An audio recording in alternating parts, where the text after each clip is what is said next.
আজকে আমি চলে আসলাম বিএনপির ছাত্র দলের ইফতার মাহফিল পার্টিতে। আর এই ইফতার মাহফিল পার্টিতে কিন্তু তারা সকল স্টুডেন্টকে ইনভাইটেশন পাঠাইছে এবং প্রতিটা স্টুডেন্ট তাদের এই ইনভাইটেশনে অনেক স্যাটিসফাই হয়েছে। এবং বিএনপি ছাত্র দলের যে প্রোগ্রামটি ছিল, এই প্রোগ্রামে কিন্তু তারা দিয়েছিল খাসির মাংসের তেহেরি দিয়েছিল, সাথে দিয়েছিল ছোলাবুট দিয়েছিল, আর সাথে আজোয়া খেজুর দিয়েছিল, এবং তারা বেগুনিও কিন্তু সাথে রেখে রেগুলার ইফতারের সব আইটেম কিন্তু তারা এখানে অ্যাড করেছিল।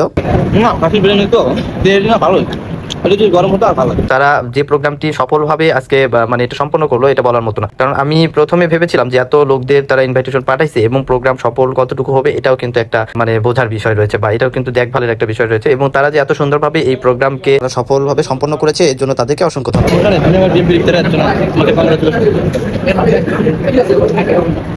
সবার থেকে এক মুঠ করে খাওয়া দেখি তোর কতখানি পেট তারা